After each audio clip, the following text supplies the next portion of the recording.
J'espère que vous avez bien mangé, que vous êtes nourris, en plus de la nourriture, de tout ce que vous avez entendu ce matin. Donc on va maintenant passer à la première table ronde de cet après-midi, qui a pour titre les écrans en famille, pour le meilleur et pour le pire. On va commencer cette session par un petit film qui présente Éduc-Écran. Alors c'est important qu'on vous présente ce film parce qu'il montre comment les EPE et la FNEP imaginent cette question de l'éduc-écran, non pas du côté de faites attention, c'est pas bien, enfin de l'interdiction, mais aussi d'activités ensemble, ludiques, pour traiter de cette question, comment en famille vivre avec les écrans, puisque personne n'imagine plus qu'on puisse vivre en famille sans les écrans. Donc je vous invite à regarder ce petit film qui vous présente l'éduc-écran, qui est diffusé et utilisé largement dans les EPE et à l'extérieur des EPE d'ailleurs. A tout de suite. La Fédération nationale des écoles des parents et des éducateurs présente l'Éduc-Écran, un jeu destiné aux parents pour prévenir des dangers de la surexposition aux écrans. Quelle doit être la place des écrans dans les familles? Quels usages en fait-on? Mais surtout, quels sont leurs impacts sur les enfants? Peut-on mieux gérer les écrans au quotidien? Telles sont les questions que tous les parents se posent. Sans stigmatiser ni culpabiliser, le jeu L'Éduc-Écran est conçu comme un outil ludique d'explication qui permet aux parents de réfléchir à la place des écrans en famille et de faire face à ce véritable enjeu de santé publique. Le principe est simple, un plateau, un dé, un sablier, des jetons, des cartes questions sur 8 thèmes différents comme par exemple l'autorité, la santé, l'autonomie ou l'apprentissage. Chacun est amené à s'exprimer, réfléchir et, le cas échéant, défendre son point de vue autour d'un animateur qui veille au respect des étapes du jeu et garantit la prise de parole et l'écoute de chacun. L'idée, ça va être de vraiment pouvoir discuter en toute bienveillance, sans jugement, sur ces enjeux-là, la place des écrans dans la famille. Ces questions qui sont posées dans le jeu nous permettent de réfléchir. On a un avis qui peut être enrichi de l'avis des autres. Je pense que ça va m'aider beaucoup à gérer la place des écrans au sein de mon propre foyer et j'ai hâte de les retrouver pour continuer le débat. L'Éduc-Écran est l'un des nouveaux jeux supports à l'animation de groupes de parents édités par la FNEP. Professionnel, vous pouvez le commander au prix de 70 € TTC sur le site de la Fédération www.écoledesparents.org.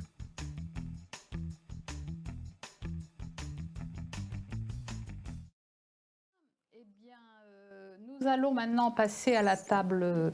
Je vais passer la parole à Antoine Devos qui va être discutant de la prochaine table ronde. Mais avant, je dois vous dire que vous pouvez brancher votre caméra. Et si vous penchez votre caméra, il se peut que vous passiez dans l'écran et donc que chacun puisse vous voir. Alors, c'est un peu aléatoire. Est-ce que vous passez, est-ce que vous ne passez pas? Parce que vous êtes très, très nombreux à nous écouter. Et donc, Antoine aura derrière lui le public, ce qui est quand même assez innovant. Mais je crois que c'est important aussi que vous puissiez, à certains moments, être présent avec nous via cet écran. Et puis, n'oubliez pas aussi de poser vos questions dans le chat. Donc, je passe maintenant la parole à Antoine. Merci Régine. C'est vrai que les écrans, puisque la question c'est pour le meilleur et pour le pire, on espère que cette présentation et cette table ronde permettent de construire le meilleur. On a la chance aujourd'hui d'accueillir nos deux conférenciers via écran interposé et il est évident que les écrans aujourd'hui nous soutiennent pour partager ensemble des questions essentielles sur la place des écrans dans les familles. Il semble important de pouvoir penser les usages des jeux vidéo et des écrans dans les familles, dans la relation parents-enfants et dans la relation des familles en général et la construction de la parentalité, afin de penser comment les jeux vidéo et les écrans peuvent soutenir la vie familiale plutôt que de l'appauvrir. Donc nous aurons il y a nos deux conférenciers aujourd'hui avec nous. Tout d'abord, je passerai la parole à Jean Chambry, pédopsychiatre, chef de pôle du groupement hospitalier universitaire de psychiatrie et de neurosciences de Paris, président de la Société française de psychiatrie de l'enfant et de l'adolescent et des disciplines associées, qui interviendra sur les usages dans la famille et la façon dont les écrans s'invitent aujourd'hui dans les pratiques et modifient probablement les pratiques familiales. Et puis, je passerai la parole ensuite à Olivier Fan, pédopsychiatre au service d'addictologie et à la clinique Dupré de Sceaux, de la Fondation Santé des étudiants de France, qui nous parlera des utilisations problématiques des jeux vidéo à l'adolescence. Donc ça nous permettra de situer à la fois des perspectives quant au meilleur à construire et de situer le pire qu'il faudra peut-être prévenir, éventuellement soigner autant que possible. Je passe donc la parole à Jean Chambry, qui est avec nous. Vous avez 15 minutes et ensuite je passerai la parole à Olivier Fan. Bonjour à tous, je suis très honoré de participer ce moment avec vous. Et donc effectivement, je vais aborder cette question de quand les écrans s'invitent dans la pratique du professionnel et dans la vie des familles. Il est vrai, vous l'avez déjà évoqué dans votre introduction, que les écrans sont partout au jour d'aujourd'hui. Ils prennent d'ailleurs de multiples formes, hein. Ils peuvent être sous forme de smartphone, de tablette, d'ordinateur, bien sûr la télévision, mais qui n'est pas l'outil aujourd'hui préféré des adolescents. Ils ont des fonctions très diverses, ces écrans. Ils permettent d'accéder à Internet, à toute une série d'informations, de jeux. Ils permettent l'accès aux réseaux sociaux. Ils nous permettent aussi d'assister à des conférences comme aujourd'hui. Ils nous permettent aussi de travailler à la maison. Ils permettent l'enseignement à distance. Donc, au jour d'aujourd'hui, il est vrai qu'il est impossible d'y échapper, que ce soit au travail. On l'a vu particulièrement dans cette crise sanitaire et à la maison. Alors, nous, en tant que professionnels, on est confrontés aux écrans dans notre travail nous-mêmes. Et effectivement, ça a été la découverte des possibilités de téléconsultation qui ont des intérêts aussi, des limites.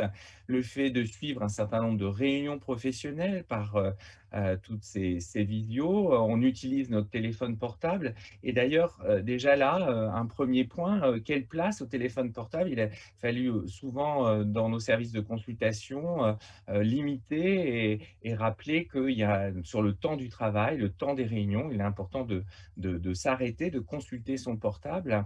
Ça a transformé nos salles d'attente. Les enfants sont très calmes, très posés dans les salles d'attente, mais au prix d'être sur des écrans. Et effectivement, dans la consultation, cette question de l'écran apparaît. Alors, des fois, c'est le parent lui-même qui répond au téléphone pendant le temps de la consultation.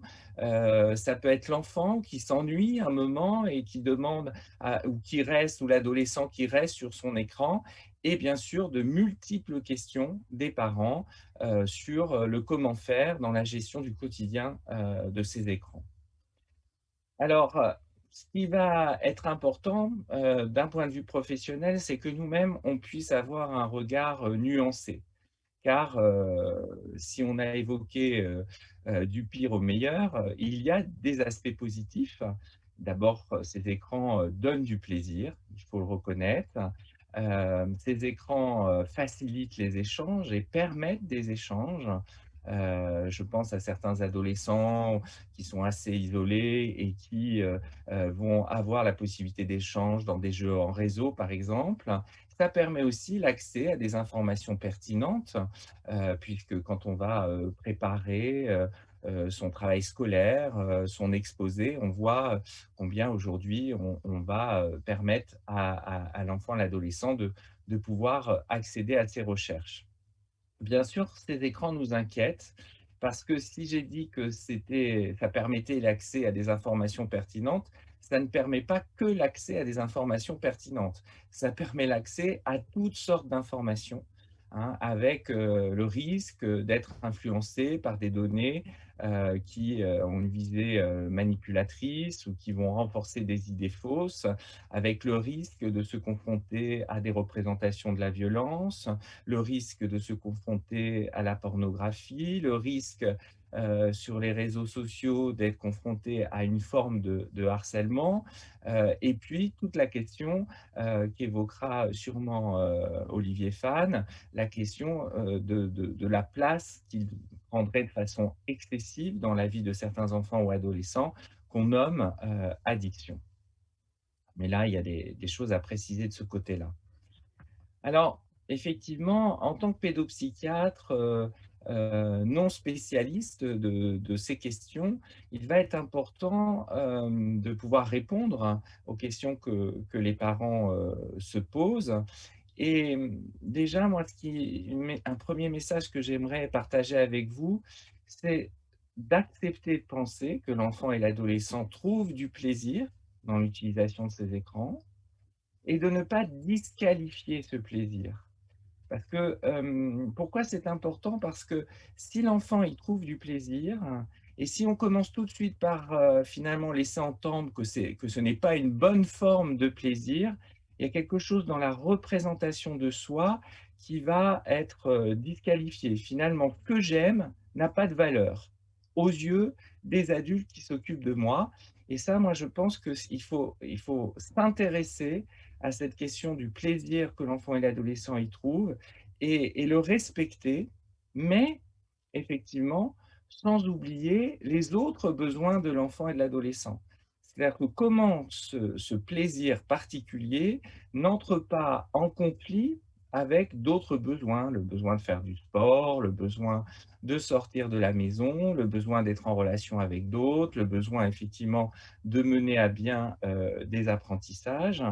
Et bien sûr, comme toute forme de plaisir, il est important d'encadrer ce plaisir et il y a besoin de limites et donc d'adultes qui vont poser un cadre dans la gestion de ces écrans, mais sans disqualifier, encore une fois, l'envie, le désir que ces enfants y trouvent. Et je pense en particulier au fait que d'ailleurs, beaucoup de ces écrans ont été fournis, achetés par les parents. Donc ça serait un peu paradoxal d'à la fois dire c'est très mauvais pour vous et en même temps, c'est quand même des choses que je vous donne. Là, il y a quelque chose en tout cas à s'interroger en tant que parent, mais avec une nécessité évidemment de contractualiser cet usage.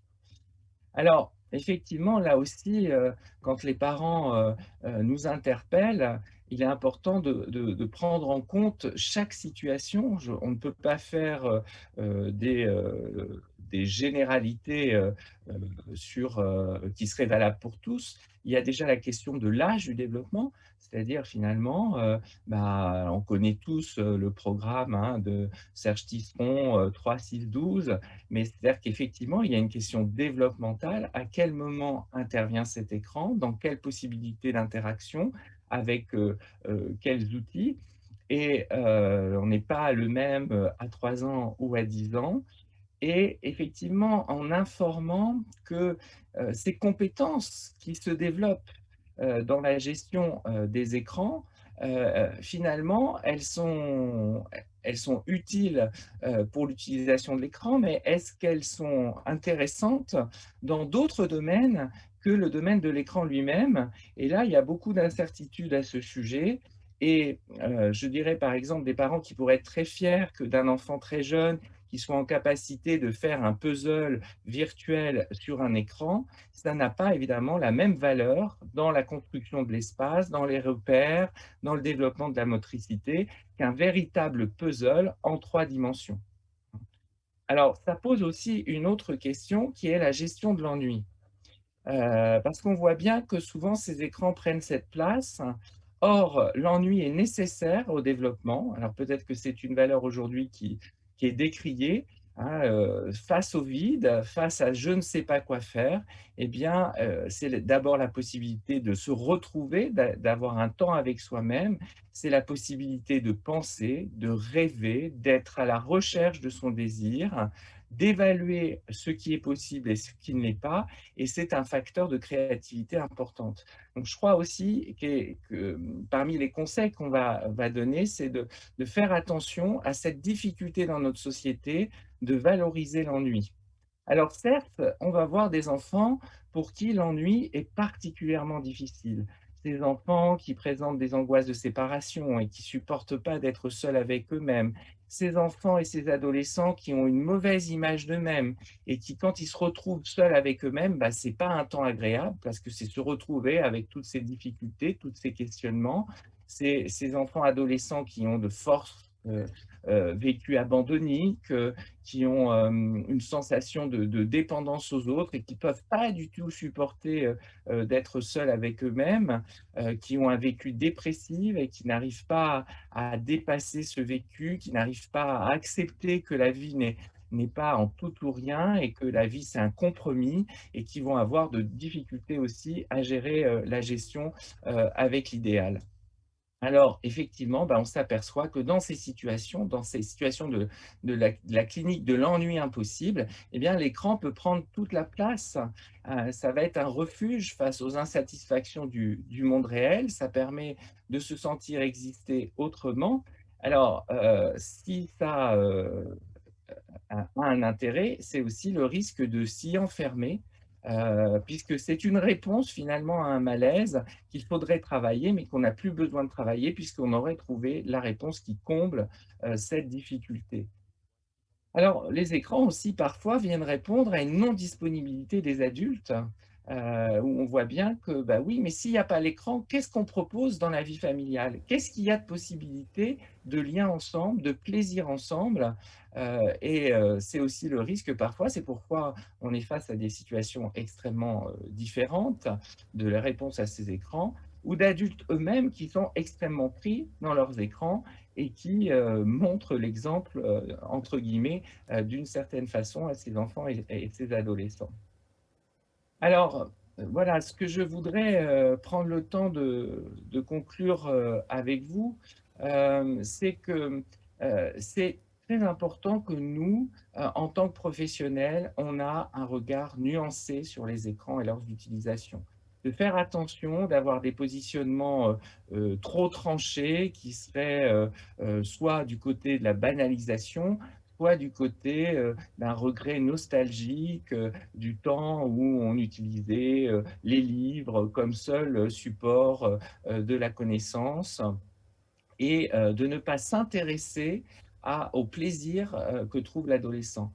Je partage souvent cette expérience, moi-même ayant peu de plaisir, avec les écrans, mais de l'intérêt de pouvoir, interroger un adolescent qui trouve quelque chose et de pouvoir partager avec lui, de lui proposer, de m'instruire sur le plaisir qu'on peut y trouver et que ces sources d'échanges très intéressants et qui vont m'informer sur ce qu'est cet adolescent ou ce qu'est cet enfant et sur les fragilités qui le rencontrent.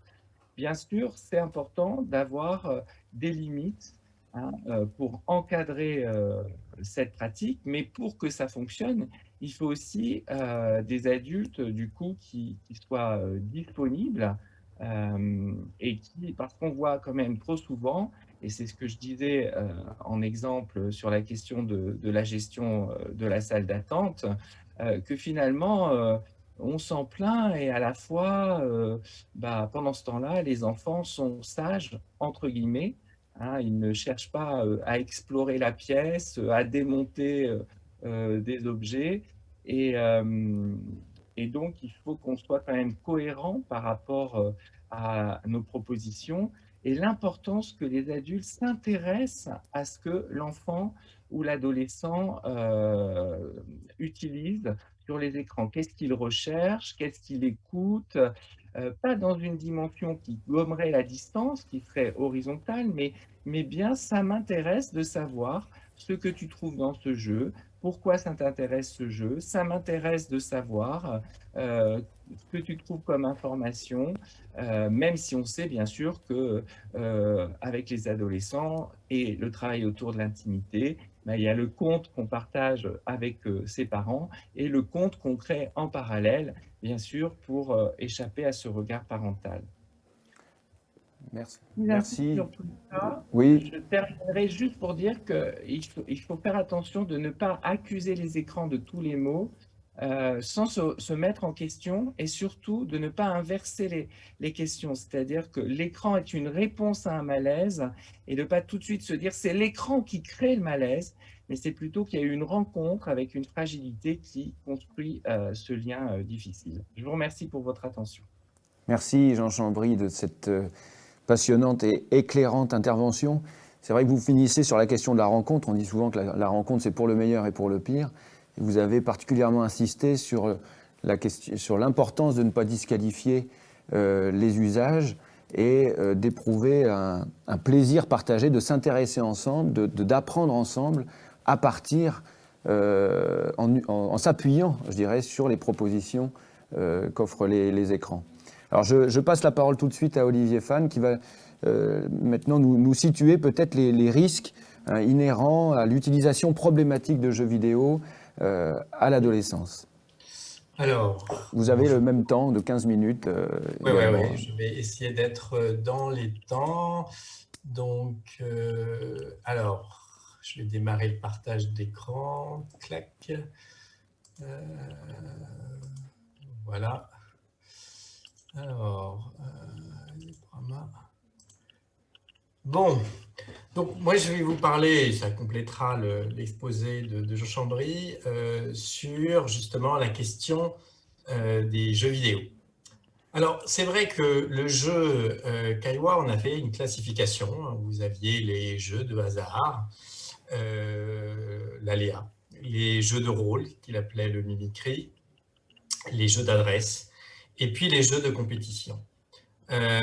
Il est déjà connu que les jeux de hasard sont effectivement pourvoyeurs d'addiction, c'est-à-dire qu'ils peuvent être accrocheurs. Pour les jeux vidéo, c'est un peu complexe parce qu'on a des jeux qui mélangent à la fois la compétition, qui sont aussi des jeux de rôle, où l'avatar, c'est-à-dire le personnage de l'adolescent, va le représenter sur le jeu. Les jeux d'adresse, puisqu'on utilise la manette ou le clavier souris, et surtout la compétition. C'est un facteur essentiel, puisque nous, on a vu apparaître des joueurs à nos consultations à partir du moment où les jeux sont devenus multijoueurs en ligne, c'est-à-dire qu'à travers le jeu et à travers son avatar, on va se mesurer à d'autres joueurs avec l'organisation de compétitions, avec la possibilité de jouer en groupe, d'échanger dans un univers. Alors, même si de l'extérieur, ça paraît complexe, et je ne vais pas rentrer dans une typologie du jeu, mais grosso modo, au lieu de vous avoir l'échiquier, vous avez la map qui est sur l'ordinateur, mais qui est illimitée, vous avez des pièces. Alors, ça peut être effectivement en 3D, 2D, etc. Et puis, vous avez ce qu'on appelle le gameplay, c'est-à-dire un déroulé du jeu qui va essayer effectivement de satisfaire au mieux le joueur. Et c'est vrai qu'avec l'apparition d'Internet et des communications beaucoup plus importantes, ça offre beaucoup plus de possibilités en termes de, effectivement, propositions. Alors, à nos consultations, on n'a pas n'importe quel type de jeu. C'est vrai que le dernier en date, c'est Fortnite, un Battle Royale, qui a eu énormément de succès. Si vous voulez, on propose un jeu avec des mécanismes, effectivement, qui peuvent être addictifs, mais il y a aussi une politique commerciale qui fait que le fabricant a accès aux joueurs de manière directe, quasiment sans passer par les parents, puisque ces jeux sont gratuits, on appelle les free-to-play. Et en même temps, il permet de proposer aux joueurs un univers dans lequel il va se mouvoir de façon libre. C'est-à-dire que ce qui différencie certaines pratiques d'écran du jeu vidéo, c'est la possibilité d'interagir avec le monde virtuel. C'est-à-dire qu'on peut avoir deux types d'existence dans le monde virtuel à travers les informations qu'on met, mais peut-être directement un personnage, c'est un peu le Matrix, quoi, un personnage qui peut se mouvoir dans un univers virtuel et de façon quasiment infinie. Alors, effectivement, ce que va chercher le joueur, ce qu'on appelle le flow, c'est plusieurs choses, hein. On sait qu'en termes d'addiction, il y a toujours une zone qu'on appelle la zone de récompense, c'est l'accès à un monde imaginaire sans limite et pourvoyeur d'une certaine attraction, hein. On sait très bien, par exemple, que les explorateurs bravaient 1001 dangers pour découvrir des espaces nouveaux, et rien que le fait de cette découverte attire la reconnaissance sur les pairs, c'est-à-dire qu'à travers le jeu, on reconnaît, et surtout, il y a quelque chose de très particulier, c'est qu'à travers le jeu, on peut, je dirais, ressentir le plaisir de gagner, alors qu'à l'école, on a des résultats absolument épouvantables. C'est-à-dire qu'à travers le jeu, on rejoue quelque chose de la vie, qui est la compétition, mais de manière contrôlée, encadrée. Hein, beaucoup de joueurs, effectivement, disent que en jouant, en utilisant le jeu, eh bien, ils peuvent de nouveau accéder à ce qu'ils n'ont pas dans la vie réelle, c'est-à-dire une perte d'estime d'eux par des échecs successifs. Hein, le jeu permet de provoquer chez chacun l'accès à cette satisfaction à travers le fait de gagner. Évidemment, c'est un moyen de se détendre et aussi d'acquérir de nouvelles compétences, hein. C'est-à-dire que certains, dans nos consultations, joueurs, ils disaient, voilà, j'ai des techniques avec la manette ou à travers la vision du jeu, et vraiment la sensation de progresser. C'est un petit peu un problème, c'est que là, on voit une nouvelle génération de joueurs qui, en fait, quand on les interroge, il ne se passe pas grand-chose parce que l'écran satisfait à l'ensemble de leurs besoins. Hein, le fait de progresser, en plus ils disent qu'ils veulent devenir des joueurs professionnels, etc. Le fait de rencontrer des autres, le fait de ressentir des émotions, le fait de redécouvrir. Et en fait, ils se sentent bien.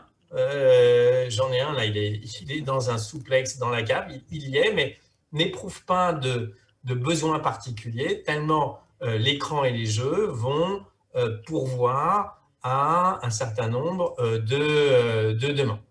Alors, passion n'est pas addiction, hein. Je crois qu'il y a une différence entre les deux. Ce que je demande aux familles, c'est est-ce qu'il y a d'autres activités? Est-ce que le jeu, c'est pour pallier l'absence d'autres activités, ou si c'est effectivement quelque chose qui vient remplacer l'ensemble des activités. Donc ça, c'est une étude qu'on avait faite où on avait comparé joueurs pro et joueurs problématiques. Et on s'aperçoit que le joueur professionnel, il y a un nombre important de sportifs de haut niveau parmi nos joueurs professionnels, mais il est axé sur la compétition. Et tout ce qui est l'histoire, il s'en fiche, hein. Et en général, il joue le jour, alors que l'addict, il joue la nuit. Et le joueur professionnel est centré sur un objectif bien précis, avec un début et une fin, hein. C'est-à-dire qu'il y va pour gagner de l'argent, et pour se détendre, il fait autre chose. Alors que le joueur addict, finalement, c'est à travers différents types de plaisirs qu'il vient substituer aux autres types d'activités. Alors évidemment, derrière un usage, c'est ce que disait Jean, c'est une personnalité problématique.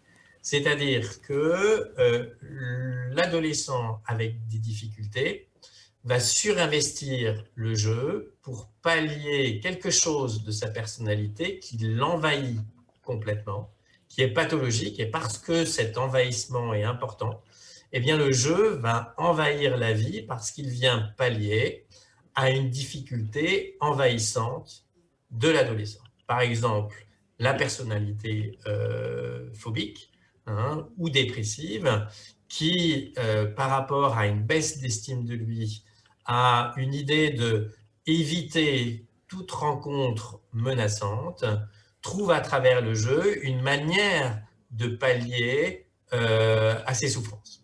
Comme les difficultés familiales, comme l'insertion scolaire, on voit qu'à chaque fois qu'il y a une difficulté envahissante, eh bien, la façon de jouer sera par le même également envahissante et susceptible de provoquer une addiction. Alors, comment fait-on le diagnostic? Il y a d'abord 3 éléments qui sont la perte de contrôle, c'est-à-dire qu'on n'arrive plus à faire d'autres activités que la question du jeu, qu'on abandonne les autres activités. Il y a une question de la fréquence, hein. Une journée n'a que 24 heures, et quand on joue 10-12 heures, ben forcément, ça va avoir des conséquences. En termes, effectivement, du développement, l'acquisition ou la croyance d'acquisition à travers le jeu vont pousser certains adolescents à abandonner tout type d'acquisition pour ne se concentrer que sur ces types de compétences acquises à travers le jeu, avec lesquels ils espèrent faire fortune, puisque effectivement il y a certaines compétitions de jeux vidéo qui offrent aux gagnants plus de 13 millions de dollars. On voit qu'il y a quelque chose du miroir aux alouettes. C'est vrai qu'avec pour un jeu comme Fortnite, 250 millions de joueurs, eh bien on a le temps et surtout la possibilité de récompense. L'attrait du monde imaginaire, certains adolescents me disent « mais je suis mieux sur le virtuel que sur le réel. C'est moins menaçant, je peux changer, je n'ai pas besoin de me déplacer et je peux rester à la maison tout en ayant accès à un monde, je dirais, infini. » Le plaisir immédiat. Évidemment, pour attirer les joueurs, on va leur proposer des plaisirs qui ne nécessitent pas forcément une grande acquisition, puisque l'idée du constructeur, c'est de vendre un maximum de joueurs. Hein, les testeurs de jeux ne sont pas des bons joueurs. Actuellement, ce sont des joueurs qui sont plutôt mauvais joueurs ou pas bons joueurs, parce que c'est la nouvelle clientèle qu'on va attirer. Donc, il y a une espèce de quelque chose d'artificiel où on va proposer un plaisir immédiat, accessible, qui malheureusement, sur le long terme, sera beaucoup moins enrichissant que d'autres types d'activités. Alors évidemment, comment reconnaître le joueur problématique? Vous avez 90% des joueurs qui seront non problématiques. Hein. La fréquence de l'addiction varie dans les études dans une fourchette assez large en fonction des critères diagnostiques, de 3 à 10%. C'est vrai que c'est peu, néanmoins, comme il y a 100% de joueurs par rapport aux adolescents, qui sont tous joueurs, c'est vrai qu'on en voit de plus en plus dans nos consultations. Les premières conséquences seront des conséquences sur le long terme, c'est-à-dire que l'adolescent ne fera pas les études qu'il aurait pu faire, n'aura pas les relations qu'il aurait pu avoir, n'aura pas aussi les relations avec les parents, pourtant essentielles à cet âge-là. Hein. Et c'est vrai qu'il y a aussi une manière de jouer. Très rapidement, on peut avoir aussi des conséquences sur le court terme. C'est là où effectivement ça nécessite une consultation. Généralement, c'est un isolement du joueur, l'abandon de tout autre type d'activité, les difficultés en famille. Là, un signe, c'est l'abandon du repas familial. Et évidemment, la question de l'absentéisme et du rendement scolaire. Enfin, il y a ce qu'on appelle l'ikikomori ou le no-life. On en voit malheureusement. C'est des adolescents qui effectivement se sentent suffisamment bien sur le jeu, qui n'éprouvent aucun désir, hein, avec quelque chose parfois d'assez régressif. Moi, je pense à un joueur là, qui a 18 ans, où même la question de la sexualité c'est un non-sujet, inexistante, comme si on avait un aspect assez régressif de l'évolution de sa personnalité, où tout ce qui a besoin d'amis, de petits amis, d'avenir à long terme est balayé par l'importance que les jeux et les écrans ont pris dans son existence. Alors, par rapport à ça, évidemment, un mot des prises en charge que l'on peut proposer, qui va de l'action de prévention. L'action de prévention qui est là, évidemment, pas pour dire « attention, c'est dangereux », on ne serait pas crédible, mais pour créer l'alliance avec l'adolescent, pour arriver à ce qu'on cherche, c'est-à-dire le développement des compétences psychosociales.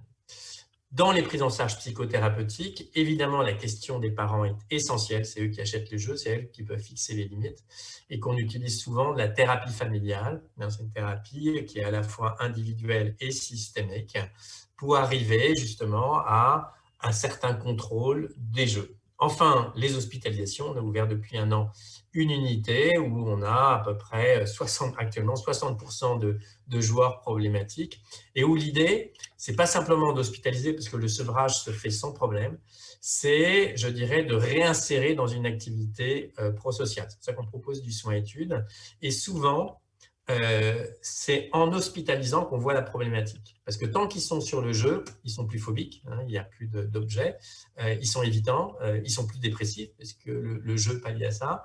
Et quand on les hospitalise, c'est là qu'on voit apparaître la pathologie sous-jacente et qu'on peut ensuite traiter. Alors, quelques conseils sur les parents. Le joueur socialement inséré, c'est pas pour ça qu'il faut abandonner les autres valeurs familiales. Et l'importance, je dirais, d'avoir des repas sans écran, des activités sportives ensemble.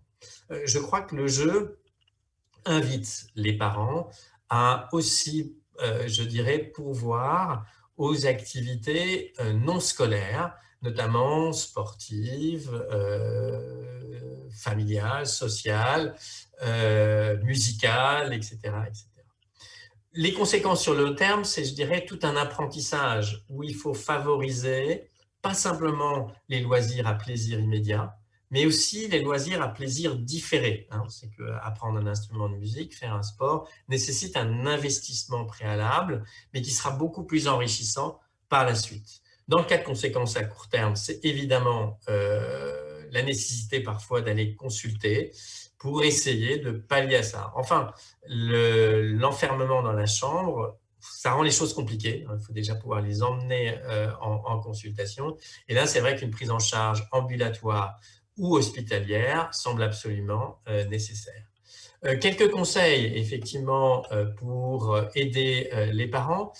Ça va dans, effectivement, le développement des compétences, des compétences psychosociales, de favoriser l'insertion scolaire sans ni trop de stress, ni pas assez. On a dans nos consultations aussi des gamins qui sont tellement pressurisés par la réussite scolaire qu'en fait, ils s'enferment, ont honte d'aller à l'école parce que c'est une source de stress, ils ont l'impression de ne pas pouvoir réussir et qui voient à travers le jeu une manière de réussir autrement qu'à travers le résultat scolaire. Là, j'ai un patient hospitalisé, il a fait une tentative de suicide parce qu'il dit, voilà, je ne peux pas satisfaire le désir d'études de mes parents, je ne peux pas arrêter les études non plus, donc j'ai réussi, le seul moyen, c'est de me supprimer. Et ce gamin, à travers la pratique des jeux de compétition, dans son esprit, trouvait un moyen de réussir, d'améliorer son estime de soi à travers la pratique de jeux vidéo. L'insertion familiale, évidemment, le repas familial, c'est comme les saloons, il faut laisser ces écrans. Je crois que c'est important et que les parents donnent l'exemple. Les plus dépendants aux écrans, parfois, ce sont les parents. Et ces temps d'échanges familiaux, notamment au niveau des repas, semblent absolument nécessaires. Enfin, l'insertion sociale, y compris pour le jeu. Il y a des différentes manières de jouer, entre potes ou isolés devant les écrans. J'ai bientôt fini. Et ça sera peut-être la conclusion, c'est que plutôt que de diaboliser les écrans, c'est, je dirais, développer des compétences. L'information sur le net nécessite de développer le sens critique. On sait l'importance des fake news, l'importance des news qui favorisent l'émotion au détriment de l'information. La notion de la gestion des émotions, on sait que les jeux, c'est une manière de gérer de façon inadéquate un certain nombre d'émotions, la peur, la colère, la tristesse, et du coup, c'est aussi un apprentissage. Et enfin, à travers les réseaux sociaux, c'est la question de la réputation, c'est une manière de dialoguer, de s'exposer ou pas, qui va être, je dirais, importante. Et voilà, il me reste à vous remercier de votre attention. Et je crois que les écrans invitent les parents à de nouvelles modalités de pratique parentale qui sont aussi dans l'échange. C'est vrai que la technologie allant très vite, les adolescents ont quelque chose à nous apporter, mais ne pas être naïf non plus et de croire que c'est eux qui détiennent la vérité. Il y a aussi quelque chose qui est de l'implication des parents. Les parents ont aussi quelque chose à leur apporter, même s'ils ne connaissent rien à la technologie, c'est-à-dire qu'effectivement, la question de la conscience qui est importante. Effectivement, comme dirait quelqu'un, science sans conscience n'est que ruine de l'homme, et c'est vers ça qu'on veut amener effectivement la réflexion pour éviter ce piège. Merci de votre attention. Merci Olivier Fan pour votre brillante intervention.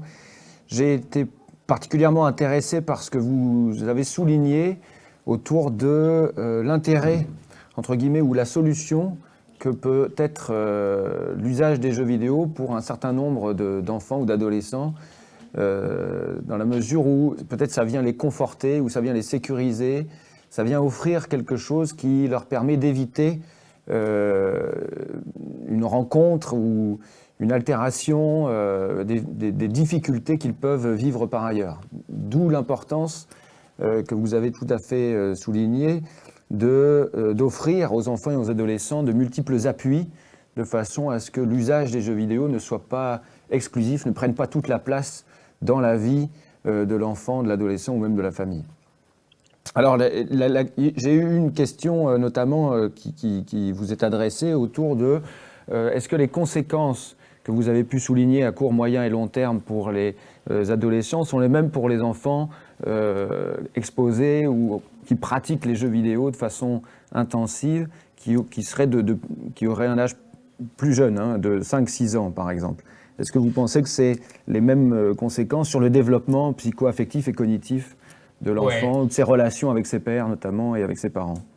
C'est difficile de répondre. J'ai un peu d'expérience, peu d'études, parce que quelque part, malgré tout, le jeu en ligne, ça commence quand même vers 7-8 ans. À 5 ans, le jeu en ligne, c'est la tablette, c'est des choses comme ça. Donc, il y a beaucoup de choses qui ont été écrites sur petit enfant à écran, sur la question du développement. Moi, les plus jeunes que je vois, c'est 11 ans. Donc, je peux parler vers les 11-12 ans, où ce que je constate aussi, c'est un blocage du développement, notamment psycho-affectif. Et ça, on l'observe. Parce que le développement psycho-affectif se fait à travers des rencontres réelles, émotionnelles, avec des échanges qui sont parfois douloureux, parfois positifs, mais du coup qui forgent le développement. Alors que tout sur le jeu vidéo, ces rencontres sont totalement aseptisées. C'est le principe. On ne s'expose pas en entier, l'exposition est tout à fait partielle. Par exemple, quand on est sur le jeu vidéo, on a plein de potes, mais on ne parle que du jeu vidéo. On ne va pas chercher d'autres sujets et pas les sujets qui fâchent. Donc, en fait, il y a une interaction, mais qui est centrée sur le jeu. Et ce que je vois, et la question caractéristique, c'est notamment la question de la sexualité, vraiment un truc qui bloque, quoi. Le nombre où je vois, c'est un non-sujet, quoi, comme si c'était quelque chose de très infantile. Et au contraire de mes autres addicts, notamment au cannabis, où là, cette question est présente, puisque c'est une question centrale de l'adolescent, qui n'a pas lieu d'être chez les joueurs, et pas simplement pour des questions de phobie. Donc j'imagine qu'effectivement, l'interaction avec l'environnement, c'est ce qui fait le développement. On sait très bien, la neuroplasticité l'a démontré, qu'un cerveau se développe dans une interaction constante, riche, multiple, physique, divers, avec son environnement. Les écrans, de par l'interaction exclusive avec un média très particulier qui ne développe qu'une minorité de compétences, à mon avis, et c'est ce que je constate chez les préadolescents, retarde le développement d'autres types de compétences, notamment émotionnelles. Voilà ce que je peux répondre. Et encore une fois, j'ai peu d'expérience avec les 5-6 ans et je ne m'avancerai pas plus que ça. Merci Olivier Fan pour ces éclairages. Il me semble en tout cas que vous avez insister, ainsi que Jean Chambry, sur la question de la rencontre. C'est vrai que cette question de la rencontre, on peut la situer, comme on disait, pour le meilleur et pour le pire.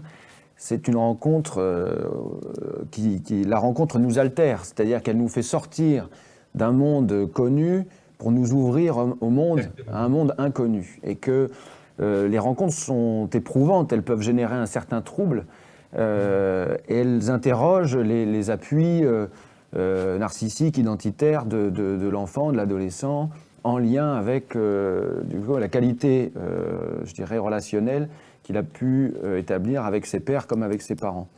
Vous avez souligné tout à l'heure, monsieur Jean Chambry, la question des angoisses de séparation. Et il me semble intéressant qu'on puisse revenir sur cette question en se demandant si les usages des jeux vidéo auraient une fonction d'objet transitionnel ou de doudou, si on veut éclaircir un peu cette question. En tout cas, permettrait, ou dans quelle mesure est-ce que les jeux vidéo permettraient ou pas d'amortir les angoisses de séparation et de soutenir l'individuation. Est-ce que vous voulez bien réagir à cette remarque?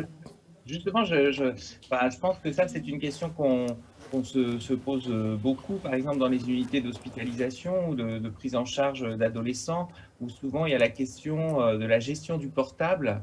Est-ce qu'on accepte que le jeune garde le portable avec lui, ou est-ce que effectivement il y a l'obligation de se séparer de son portable, et avec beaucoup de discussions autour, est-ce que le portable a véritablement une valeur d'objet transitionnel ou non? J'aurais quand même du mal à répondre à cette question, parce que moi j'ai des doutes sur la valeur de transitionnalité du portable, mais après c'est peut-être un effet générationnel, mais parce que quand même l'objet transitionnel, justement, c'est un objet qui existe dans sa réalité et qui fantasmatiquement renvoie à d'autres représentants que cet objet. Or, souvent, dans l'utilisation du portable, il y a la réalité de la relation qui est maintenue. C'est-à-dire qu'on ne travaille pas l'absence, on travaille au contraire le fait qu'on reste en lien, on reste en lien, on reste en lien. Et cette question des angoisses de séparation, qu'on voit quand même très fréquente, je tiens à rappeler qu'un enfant ne construit pas seul une anxiété de séparation. L'anxiété de séparation, elle vient en lien avec des adultes qui sont aussi angoissés de se séparer, qui vivent l'environnement comme un lieu dangereux, avec ce fait que si tu n'es pas sous mes yeux, tu es en danger, et avec un justificatif que le portable permettrait de savoir à tout moment où est mon enfant, je peux le joindre, etc. Et là, il y a un vrai enjeu autour de ça, un enjeu sociétal, parce qu'effectivement, dans une représentation permanente d'un environnement qui serait hostile et dangereux, et l'école est souvent présentée comme ça aujourd'hui, avec la question du harcèlement, la question, voilà, eh bien, effectivement, il faut qu'on reste en lien pour pouvoir te joindre à tout moment. Et d'ailleurs, on sait très bien, par contre, qu'à l'adolescence, justement, on ne répond pas à ses parents quand ils nous appellent. Mais c'est vrai que ça, c'est une vraie question, mais qu'on fait souvent porter à l'enfant. Mais cette anxiété de séparation, elle révèle aussi un système familial où c'est difficile de se séparer et de se retrouver.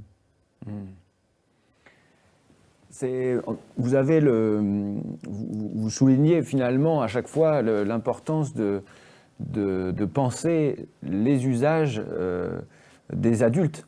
La façon dont les adultes, peut-être, et les parents utilisent eux-mêmes le téléphone, les écrans, pour donc ne pas se séparer ou éventuellement ne pas communiquer, échanger avec des enfants qui sont devenus très, très sages et donc plus tellement difficiles dans la mesure où ils sont occupés par les écrans. Alors, vous avez tous les deux insisté beaucoup sur finalement, on pourrait dire une partition entre un usage exclusif, voire réclusif, donc solitaire du jeu vidéo, ou même des écrans qui viendraient combler toutes les attentes de l'enfant, de l'adolescent et même éventuellement des parents.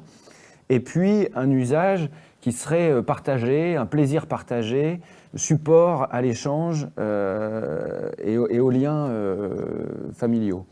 Aussi, je me demandais dans quelle mesure on pourrait imaginer aussi, alors peut-être il s'agirait de vérifier quel est dans l'histoire des jeux vidéo l'impact du fait que les jeux vidéo soient utilisés de façon plus personnelle. Mais j'ai le souvenir de jeux d'arcade, par exemple, ou de salles dans lesquelles on pouvait se retrouver pour jouer, être dans des salles où en fait on pouvait jouer aux jeux vidéo ensemble. Mais c'était des lieux sociaux. Alors, je me demandais comment est-ce que ces usages-là pourraient peut-être venir être entre guillemets une solution, ou en tout cas une invention qu'il faudrait réinventer ces espaces-là qui permettraient d'articuler le monde familial et le monde social. Voilà. Oui, après il y a la question de la rentabilité. Il faudrait en discuter avec les concepteurs de jeux vidéo. Mais... Voilà, c'est ça, c'est-à-dire que le problème, c'est que les jeux qui rendent addicts sont forcément très compétitifs en matière financière. Et que les jeux intéressants, que vous citez, les jeux d'arcade. Arcade, c'est un centre commercial aux États-Unis. Et effectivement, on passait des heures à jouer à Pac-Man, Space Invaders, Q*bert, et qu'on passait un excellent moment. Et que ce jour-là n'est jamais venu jusqu'en consultation. Je crois qu'il y a beaucoup d'efforts à faire sur, évidemment, le type de jeu que l'industriel va proposer. Là, il n'existe aucune réglementation. En ça, il fait absolument ce qu'ils veulent, ce qui fait qu'il y a une sélection naturelle, qui fait que seuls les jeux qui font le buzz et qui rapportent des millions survivent, alors que d'autres types de jeux peut-être moins commerciaux sont beaucoup plus, je dirais, pourvoyeurs d'interactivité. On peut jouer en multi-écran chez soi. Il y a des tas de jeux. Ça. La question après, c'est le modèle économique. Et que le capitalisme, dans le mauvais sens du terme, favorise le profit au détriment de la qualité.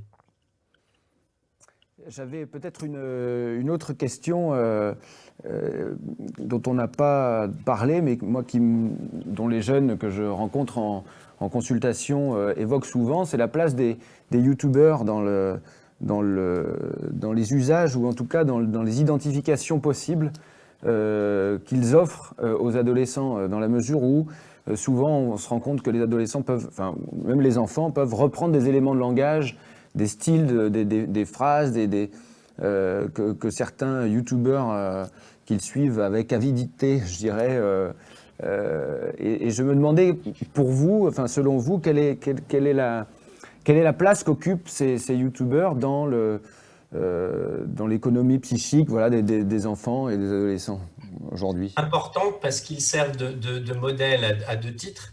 C'est qu'effectivement, ils servent d'exemple, puisqu'en fonction du nombre de vues, ils deviennent très populaires et gagnent des sommes absolument importantes.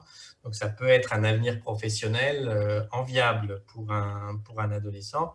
Et la question de l'influenceur, c'est qu'il est payé. En fait, ce sont des entreprises qui peuvent le payer, qui va faire la publicité pour tel type de jeu ou tel type de série, etc. Donc le youtubeur n'est pas tout à fait neutre et libre de ces mouvements. Mais c'est vrai qu'ils ont l'influence que pouvaient avoir des humoristes, des acteurs. Ça ne change pas grand-chose. Un bon youtubeur, soit c'est un bon acteur, soit c'est un très très bon joueur qui évidemment va essayer de montrer comment lui joue. Mais généralement, les youtubeurs sont de bons comédiens. Donc en fait, ils ont la réputation qu'avaient des humoristes qui utilisaient d'autres moyens de médias. Donc les choses n'ont pas beaucoup changé. Ils ont une influence. Ce qui se passe, ce qui est nouveau, c'est l'importance des financements des youtubeurs. Évidemment, la notoriété, ça attire aussi le commerce. Jean Chambry, vous vouliez réagir Oui, c'est ce que disait Olivier. Je crois que, comme d'habitude, il faut avoir un regard nuancé. Donc, bon, c'est une forme possible d'identification. Voilà, Après, peut-être la question qui est pour l'enfant qui s'identifie, c'est ce rêve de devenir lui-même influenceur ou youtubeur. Et qu'est-ce qu'on est prêt à faire pour, en croyant que ça va attirer un nombre de likes important. C'est peut-être autour de ça que c'est parfois compliqué avec certains enfants qui, plutôt que d'avoir un projet, le seul projet, c'est d'être liké et qui peut amener à faire vraiment des choses extrêmes pour attirer l'attention plutôt que effectivement d'être autour d'une dimension plus créative. Donc c'est ce qui. Mais encore une fois, moi je pense que s'il y a un regard parental, une discussion parentale sur ces sujets, bah, c'est des choses qui peuvent être objet d'échange, de réflexion. Là encore, en respectant le plaisir que l'enfant ou l'adolescent y trouve. Et ça peut être un objet de langage et de communication. C'est toujours pareil. Est-ce que tiens, qu'est-ce que tu es en train de regarder? Explique-moi combien de temps qui passe. Et c'est pas du tout la même chose qu'un enfant qui est seul pendant des heures et qui peut passer son temps à faire ça, mais parce qu'aussi aucun adulte ne s'intéresse ou n'est disponible pour être dans l'interaction avec lui. Après, un point que je voulais rappeler, et je l'ai évoqué dans l'intervention, c'est est-ce que nous, en tant qu'adultes, on est prêts aussi à valoriser l'ennui? Il y a beaucoup de parents qui eux-mêmes disent: je ne peux pas supporter d'être seul dans une pièce, il faut que je mette de la musique, et qui laissent penser que de ne pas supporter de s'ennuyer, c'est normal, c'est banal, tout le monde est comme ça. Eh bien non, je tiens à rappeler que non, on ne doit pas être angoissé de s'ennuyer. Et si on est angoissé de s'ennuyer, ça pose question. Bien, merci beaucoup Jean Chambry, Olivier Fan. Je pense qu'on ne s'est pas ennuyé à vous écouter. Et je conclurai donc notre table ronde par l'importance en effet de soutenir et de valoriser les enfants et les adolescents dans leurs pratiques et de permettre que ces usages soient l'occasion de paroles en famille. Merci à vous. Merci. Merci beaucoup. Bien, nous avons là terminé la première table ronde de l'après-midi. Je trouve que cette table ronde a permis de parler de cette question du normal au pathologique. Et ça, je crois que c'est quelque chose de très important. Et je retiens juste quatre points importants. Jean Chambry a dit s'intéresser à ce qu'il vit. Et je crois que ça, c'est très important. Il ne faut pas juste repérer les effets, mais aussi comprendre ce que l'enfant vit. Et je dirais une autre chose très rapidement. On a beaucoup parlé des enfants et des ados. Moi, je reçois des parents qui sont eux aussi très addicts à leur téléphone, à leur ordinateur. Nous-mêmes, nous le sommes aussi un peu. Donc, il y aurait quelque chose à travailler. Et puis, deux points importants qu'a traversé toute cette journée. La question de la réussite. Comment est-ce que je peux faire pour être fière de moi, pour que tu sois fière de moi? Et comment je peux faire pour être valorisée à tes yeux et pour me valoriser à mes yeux? Et je trouve que ce qui a été dit de la réussite dans le jeu et de la manière dont on pouvait être valorisé par rapport au stress, en particulier de l'école, mais on a parlé ce matin, enfin j'ai parlé du burn-out parental, je crois qu'il y a aussi quelque chose à aller chercher de ce côté-là. Bien, nous allons maintenant terminer cette table ronde pour enchaîner sur la deuxième table ronde de l'après-midi qui a pour titre « Famille plurielle, des pratiques en mouvement ». Donc on voit que vraiment c'est une thématique qui court tout au long de ce colloque. Et avant d'accueillir le discutant et les intervenants, nous allons regarder une petite vidéo qui a été tournée par l'EPE de l'Hérault qui vous donne un peu une idée de la multiplicité de la manière dont les EPE peuvent intervenir sur ces questions, puisqu'il s'agit d'un groupe chat. Donc on entend le vocabulaire lui-même. Avant on parlait de groupe parole, maintenant on parle de groupe Tchatch avec des adolescents sur la question « Qu'est-ce que la famille pour toi ?» Donc je vous invite à regarder cette petite vidéo et ensuite à entendre les intervenants et le discutant de la prochaine table ronde. À tout à l'heure.